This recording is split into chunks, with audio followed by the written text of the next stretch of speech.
현재의 그 중국 경제 상황을 정확하게 파악하기 위해서는 어떤 원인으로 어떤 과정을 거쳐서 지금에 이르렀는지 이걸 좀 파악해 봐야 돼요. 네. 사실 중국 경제는 2019년에 이미 부동산 시장이 붕괴된 거나 다름없었어요.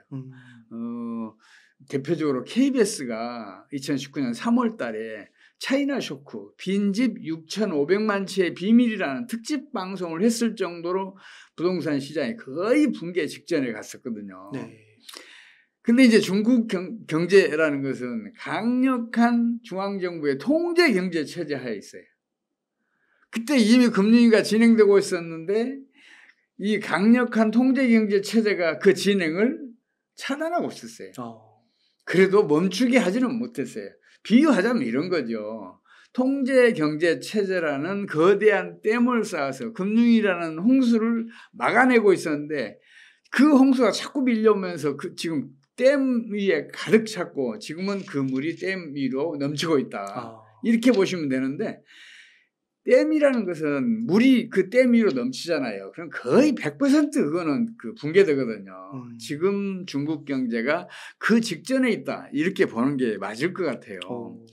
셋째는 지금 위안화 가치가 아주 낮은 수준으로 떨어졌잖아요. 위안화가 한때 달러당 160위안 그 초반대였었어요. 네. 근데 지금은 이게 170엔대를 훌쩍 넘어섰잖아요. 네. 그 원인이 무엇인가를 정확하게 파악해야 중국 경제가 앞으로 어디로 갈지를 알 수가 있어요.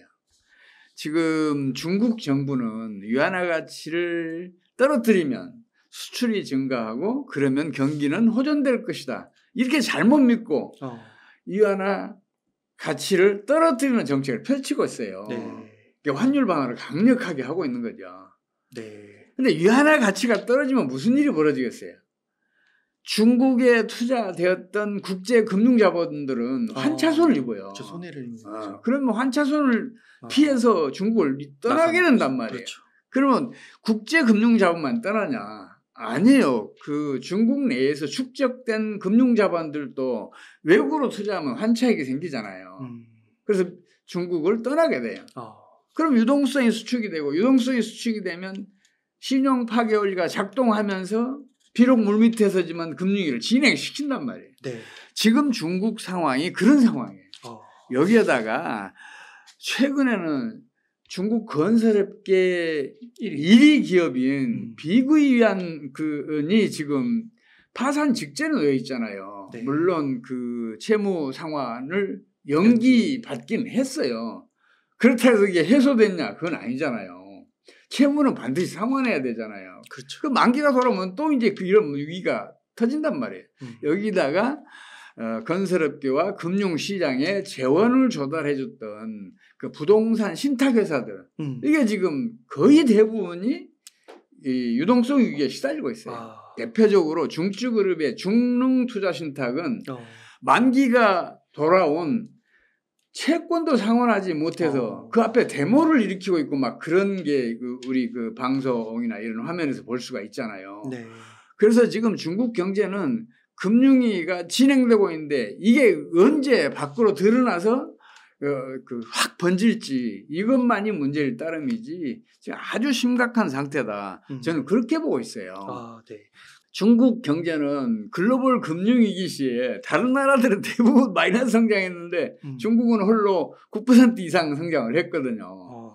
그랬던 중국 경제가 2015년부터는 6%대로 떨어졌고 최근에는 지금 3%대까지 떨어져 있잖아요. 네.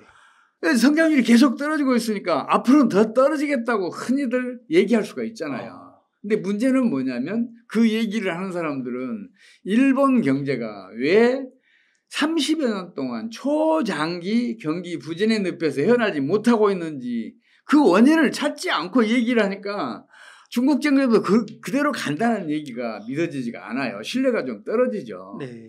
그래서 일단 중국 경제가 그리 가느냐 안 가느냐는 일본이 왜 30여 년 동안 초장기 경기 부진의 늪에 빠져 있는지 그걸 먼저 살펴봐야 돼요. 네. 이거는 설명을 하자면 길어요. 간단하게 잘라서 제가 네. 말씀드릴게요. 좋습니다.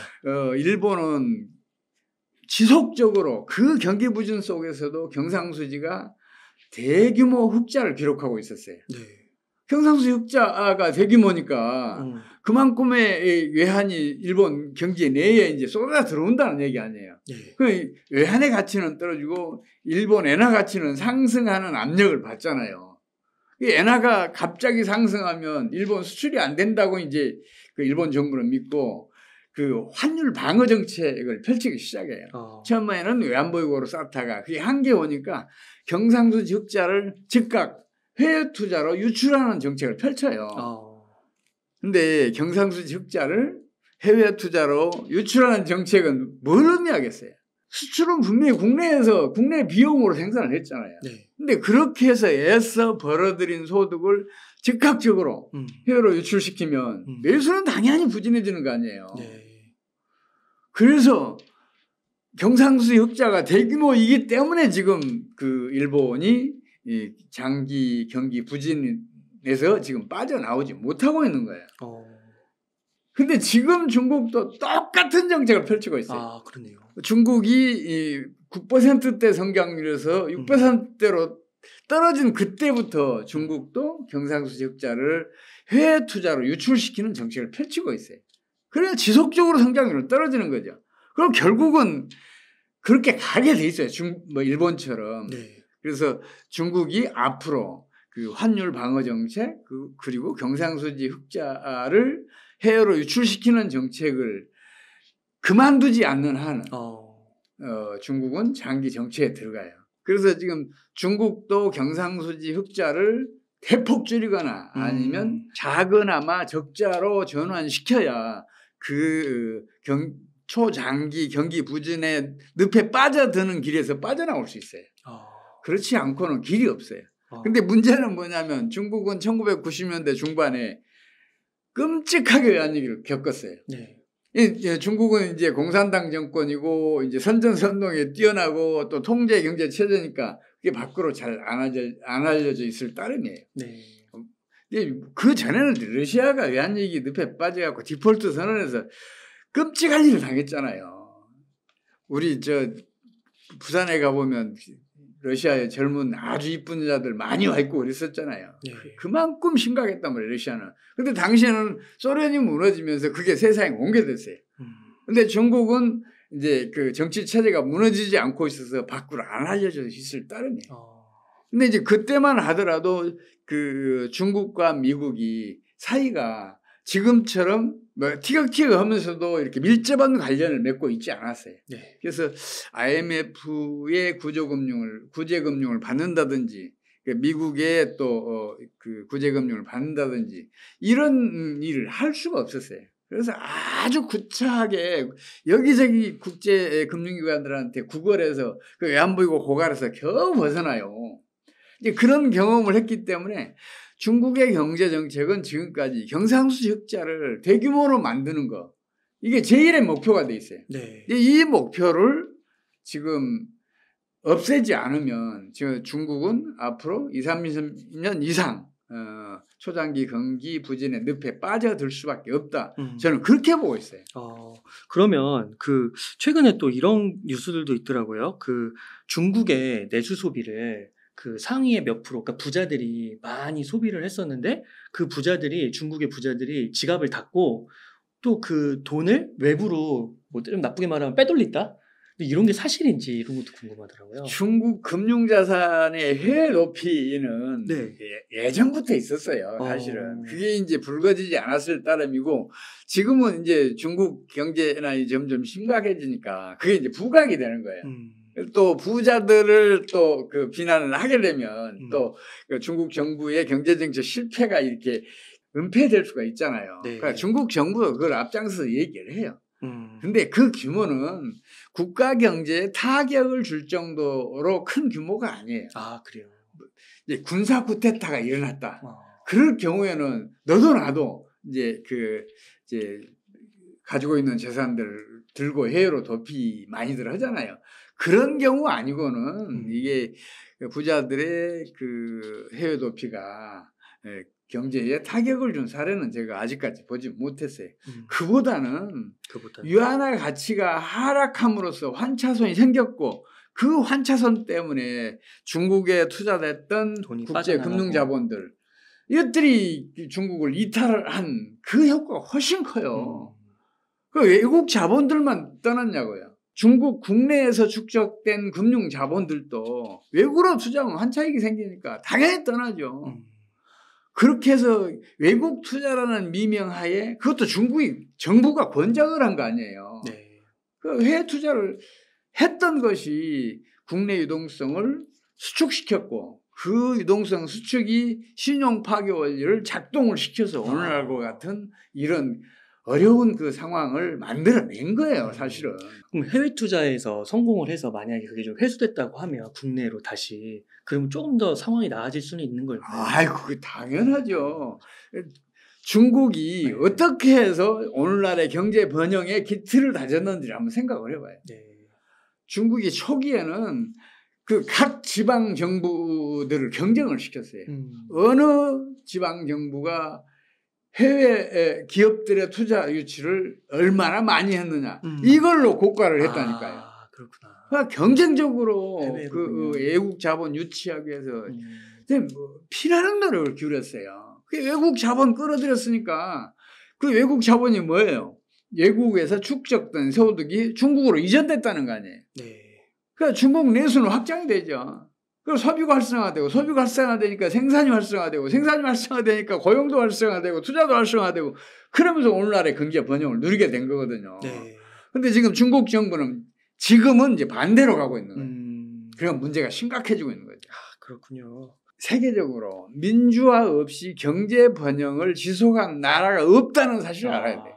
옛날부터 그랬어요.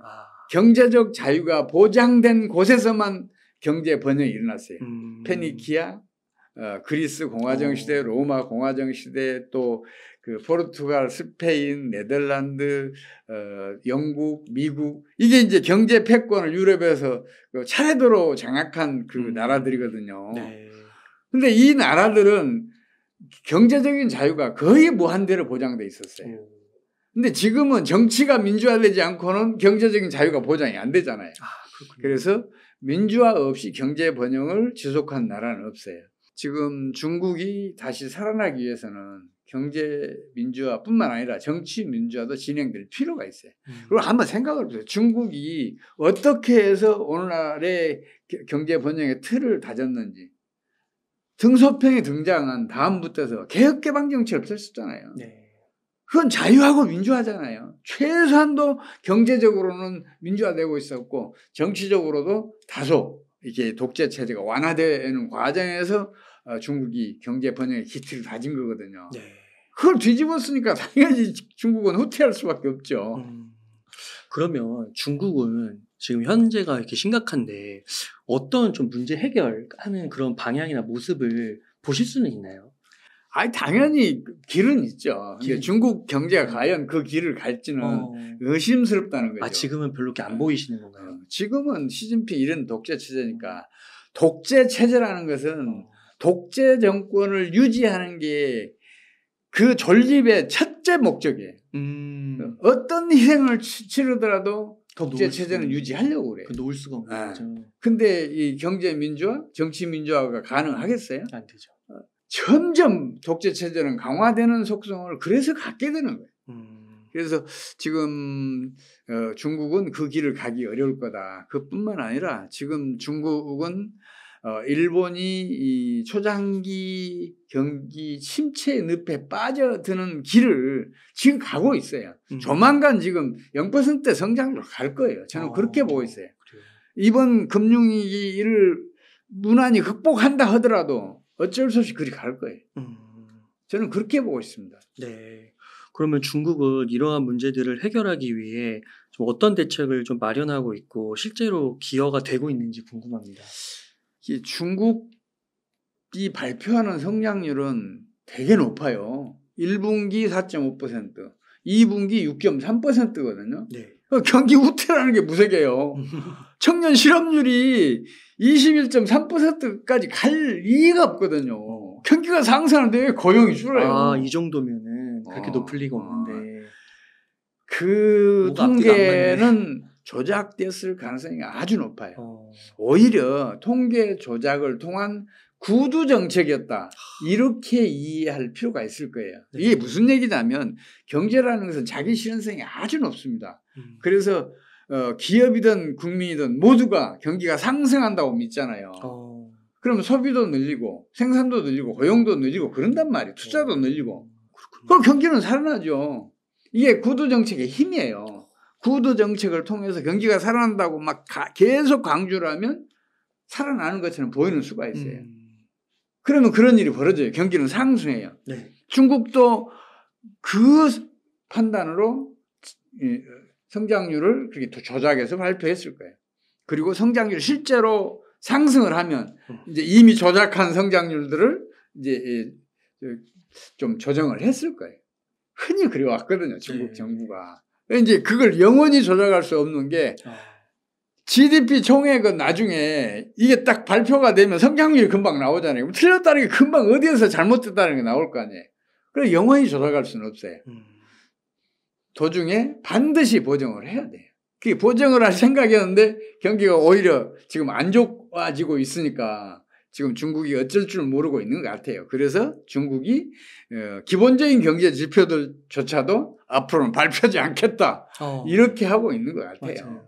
숨기는 거죠. 지금 중국이 지금 그 경기 그 부진, 이게 경기 부진이라는 거, 경기 후퇴라는 것은 악순환하는 성격이 아주 강해요. 생산이 줄면 소득이 줄고, 소득이 줄면 소비가 줄고, 소비가 줄면 다시 생산이 줄고, 생산이 줄면 다시 소득이 줄고, 이 악순환한단 말이에요. 네. 그 악순환을 차단하기 위해서는 대대적인 경기 부양 정책, 특히 이 재정 확대 정책이 필요해요. 통화 증발도 필요하지만 그게 필요하단 말이에요. 네. 이제 그때만 필요해요, 사실은. 평상시에는 그거 쓰면 안 돼요. 근데 그 정책을 지금 쓸 수 없는 상황이 됐잖아요. 중앙정부 재정, 지방정부 재정이 워낙 악화되어 있으니까 재원을 마련할 길이 없는 거예요. 또 지금 금융위기가 진행되고 있잖아요. 금융위기가 진행되고 있으면 금융산업을 강력하게 구조조정을 해야 돼요. 그러려면 공적 자금을 대규모로 조성을 해놓고 그걸 투입을 해야 돼요. 그 공적 자금을 어디서 조달을 해요? 조달할 수 없는 지금 상황이에요. 네. 물론 중국의 중앙은행인 인민은행이 화폐를 찍어내면 돼요. 근데 중국은 화폐를 안 발행했다가 쓰라는 경험을 한 적이 있어요. 1948년도에 이제 국공 내전이 발생을 하잖아요. 당시에는 이제 국민당 정부가 이제 중국 대륙을 지배하고 있었는데 다른 군벌과의 전쟁은 물론이고 공산당 정부와의 이제 전쟁 때문에 전비가 많이 들어가잖아요. 돈을 찍어내고. 그래서 세금을 걷어서 그걸 했으면 괜찮은데 세금을 걷으면 사람들이 싫어하잖아요. 그렇죠. 그러니까 화폐를 발행해서 손쉽게 발행을 해서 전비를 조달했던 게 물가를 폭발시켰어요. 물가가 폭발하면 민심은 당연히 위반하죠. 중국 공산당 정권이 성립하는데 이 초인플레이션이 결정적인 역할을 한단 말이에요. 민심이 이탈하니까 모든 사람이 공산당 편을 들 거 아니에요. 그렇군요. 그러면서 정권이 바뀌어요. 그래서 공산혁명이 성공하게 된단 말이에요. 이제 그걸 경험한 중국 공산당이 화폐 발행을 지금 한다? 극단적으로 꺼려할 거예요. 저는 그렇게 보고 있기 때문에 중국 경기가 진짜 지금 난처하고 심각한 상황이다. 이렇게 보고 있어요. 그러면은 소장님께서 보실 때 이런 중국 경제의 어려움이 꽤 오랫동안 지속될 거라고는 보는데 좀 세계 경제에는 어떤 영향을 미칠까 궁금합니다. 어떻게 보시는지. 그게 저는 자꾸 이제 우리나라 경제로 연결이 돼요. 저는 일단 이렇게 생각해요. 중국의 금융위기는 아무리 강력하게 차단을 해도 언젠가는 이게 들불처럼 확 발화해서 이게 중국 경제에 엄청나게 큰 충격을 줄 거다. 이렇게 보고 있어요.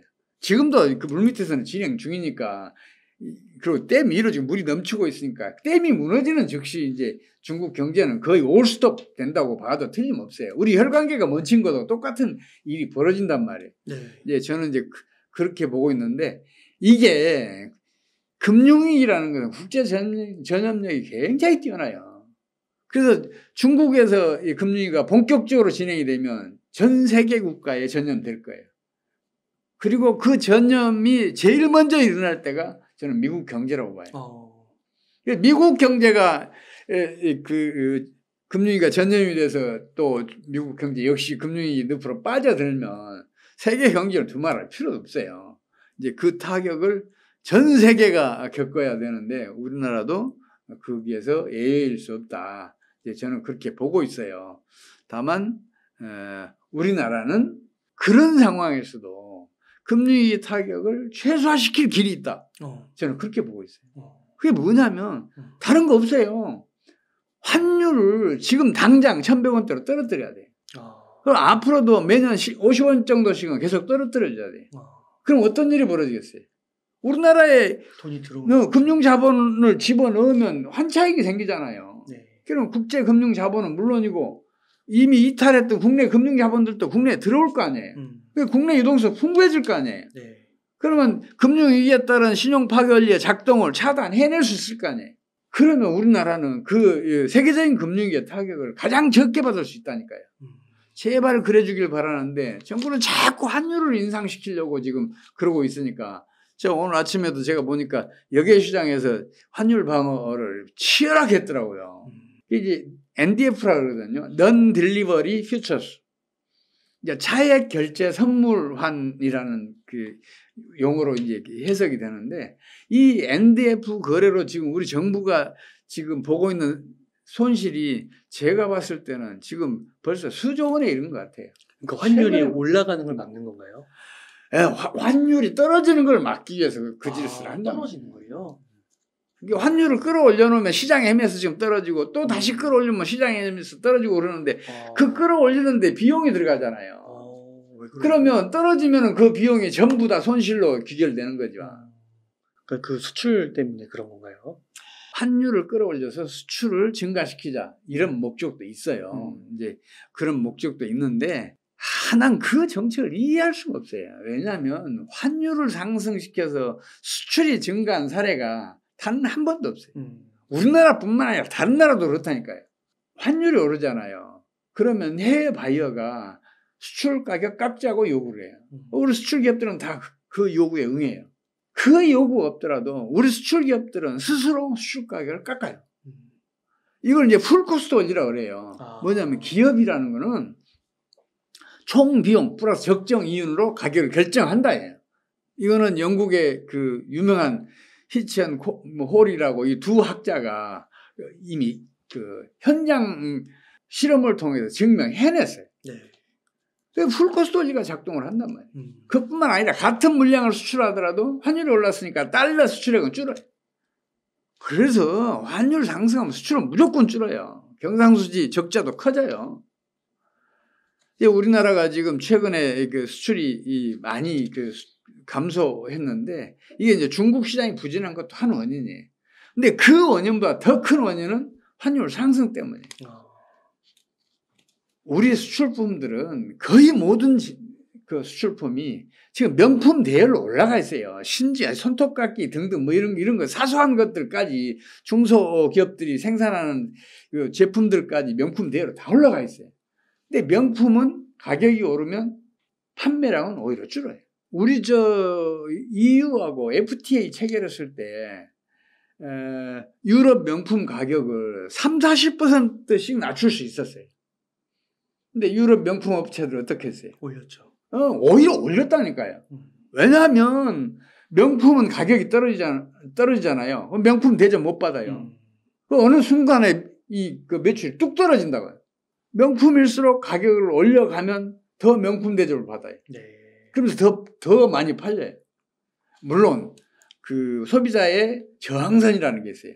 어느 선을 넘어서면 전혀 안 팔리는 일이 벌어져요. 그래서 그 저항선을 봐가면서 이제 가격을 올려야 한다는 그런 문제는 있지만 우리 이 수출품들도 명품이기 때문에 가격을 올려가야 수출이 늘어요. 네. 우리 정부는 그걸 잘못 판단하고 있어요.